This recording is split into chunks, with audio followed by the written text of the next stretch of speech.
భరోసా కేంద్రాలకు సంబంధించినవి ముఖ్యంగా ఫీజు రీయింబర్స్మెంట్ సబ్జెక్ట్ కాబట్టి దాదాపుగా అంటే మనకు ముందు నుంచి ఉన్న వాళ్ళ లెక్కల ప్రకారము దాదాపుగా వీళ్ళు పెట్టిన బకాయిలకు తోడుగా ముఖ్యంగా కాలేజీకి సంబంధించినది 2019 వీళ్ళు అధికారంలోకి చేపట్టడానికి ముందు 2016-17 సంవత్సరానికి విద్యార్థుల సంఖ్య 16 లక్షలుగా ఉండేది.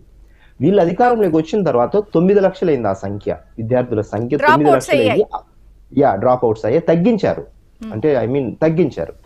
వాళ్ళల్లో కూడా 9 లక్షలు తగ్గించారు చంద్రిక గారు. సో ఆ 9 లక్షల్లో కూడా ఫీజు రీయింబర్స్మెంట్ అనేది విడతల వారీగా అంటూ మొదలుపెట్టి 1-2 విడతలు కరెక్ట్ గా వేశారు. మిగతా మొత్తం 3 ఏళ్ల పాటు ఆ పథకానికి సంబంధించిన 4 ఏళ్ల పాటు ఏ సెమిస్టర్ కి రెగ్యులర్ గా డబ్బులు వేయలేదు. కానీ ఈయన మాత్రం బటన్ మాత్రం పెద్ద పెద్ద యాడ్లు ఇచ్చి వాళ్ళ పేపర్లో ఈ రోజు వసతి విద్యార్థి మనం వేస్తున్నామని చెప్పినప్పటికీ కూడా 4 నెలలు 5 నెలలు అయిపోయినప్పటికీ కూడా విద్యార్థుల అకౌంట్ లో డబ్బులు వేయకపోవడం. అంతకు ముందు ఎలా ఉన్నది ప్రొసీజర్, డైరెక్ట్ గా కాలేజీలకి డబ్బులు పే చేసేవాళ్ళం. అదొక ప్రొసీజరల్ గా జరిగేది. విద్యార్థులకు ప్రాబ్లం ఉండేది కాదు. అలాగే యాజమాన్యాలు కాలేజీ యాజమాన్యాలకు ఇబ్బంది ఉండేది కాదు. అయితే ఈయన వచ్చిన తర్వాత తన చేతులతో తను బటన్ నొక్కుతా ఏదో మంచి చేస్తున్నాను, మేలు చేస్తున్నాను, నా జోబులో నా ఎస్టేట్ డబ్బులు ఇస్తున్నాననే బిల్డప్ కోసం బిల్డప్ బాబాయ్ లాగా బటన్లు నొక్కడము, పేరుకు నేను ఇచ్చేసాను నాకేం సంబంధం లేదు అన్నట్టు డబ్బులు మాత్రం ఇవ్వకుండా అట్లా చేయడం వల్ల విద్యార్థులు అనే వాళ్ళు, నేను మీకు ర్యాండమ్ గా కొన్ని ఎగ్జాంపుల్స్ చెప్తాను. అంటే 57,000 కట్టలేదని చిత్తూరు కాలేజీకి సంబంధించిన ఒక విద్యార్థి ఆ రోజు మొదలు పెట్టుకున్నాడు 2022 సంవత్సరంలో. 30 మంది నర్సింగ్ విద్యార్థులు నెల్లూరు కావలికి సంబంధించిన ఒక ప్రైవేట్ యాజమాన్యానికి సంబంధించినది డబ్బులు రాలేదని వాళ్ళు మొరపెట్టుకున్నారు. ఇలాగ నేను ఒక 10 ఎగ్జాంపుల్స్ చెప్తాను. ఇవి కాకుండా బయటికి రాని పిల్లలు ఎంతమంది అంటే, దయచేసి అన్న మా పేర్లు చెప్పొద్దు, వచ్చేది కూడా రాదేమో అనే భయంతో కొన్ని వందల మంది పిల్లలు కాలేజీకి సంబంధించిన పిల్లలు అన్న మీరు ఇండైరెక్ట్ గా అయినా అడ్రస్ చేయండి, డైరెక్ట్ గా మా పేర్లు మాత్రం చెప్పొద్దు, చెబితారంటే మేము విట్నెస్ గా ఇవ్వగలము, కానీ మేము ఒక్కసారి బయటకు వచ్చామంటే ఈ గవర్నమెంట్ లో మా పరిస్థితి ఇంకా ఘోరంగా ఉంటది.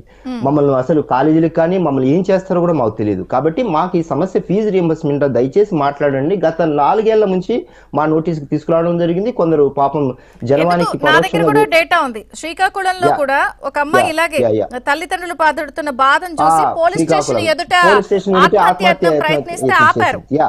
అవన్నీ నేను అదే చెప్పాను, అవన్నీ డేటా ఉంది, అవన్నీ మనం మాట్లాడుకుంటుంటే ఎన్ నెంబర్ ఆఫ్ ఉన్నాయి మన దగ్గర. సో ఈ ఆస్పెక్ట్ లో చూస్తే ఈయన బటన్ నొక్కానని చెప్పుకుంటూ అక్కడ పిల్లలకి బటన్ డబ్బులు వేయకపోతే వీళ్ళు గత 4 ఏళ్లుగా నరకయాతన పడ్డారు. వాళ్ళకి సర్టిఫికెట్లు రాక వాళ్ళు ఎన్ని పాపం బాధలు పడ్డారో మనకే తెలుసు. అలాంటిది ఇప్పుడు కొత్తగా తను తప్పు చేసి తను డబ్బులు వేయకోకుండా మళ్ళీ తనే ధర్నా చేయడం, దానికి సంబంధించి కూడా వసతి దీవెనకు సంబంధించినది ఫీజు రీయింబర్స్మెంట్ 2000 బకాయిలు చెప్తున్నారు. 2,832 కోట్లు ఫీజు రీయింబర్స్మెంట్ పిల్లలకి, వసతి దీవెన 989 కోట్లు, పోస్ట్ గ్రాడ్యుయేషన్ ఫీజు రీయింబర్స్మెంట్ 450 కోట్లు పెండింగ్ ఉండగా కూటమి గవర్నమెంట్ అధికారంలోకి వచ్చిన తర్వాత ముఖ్యమంత్రి చంద్రబాబు గారు మొన్న చెప్పిన ఏంటంటే మన దీని ద్వారా పవర్ పాయింట్ ప్రెజెంటేషన్ ద్వారా ఇచ్చిన సెన్సస్ అంటే స్టాటిస్టిక్స్ ఏం చెప్పారంటే 22,000 కోట్ల రూపాయలు లైక్ కాంట్రాక్టర్స్ కానీ కరెంటుకు సంబంధించిన వడ్డీలకు సంబంధించిన డబ్బులు, అలాగే కొన్ని దశల ద్వారీగా విడుదల చేయడానికి కూడా ఒప్పుకొని పిల్లలకు కూడా ఇబ్బంది రాకోకుండా బ్యాంక్ వాళ్ళతో మాట్లాడి యాజమాన్యాలతో కూడా మాట్లాడండి, మనం ఒక సర్టెన్ టైం పీరియడ్ పెట్టుకుని క్లియర్ చేద్దాం. తప్పదు, మనం మాట ఇచ్చాము, వాళ్ళు చేసిన పాపాలు మనం మోస్తూ కూడా ఈరోజు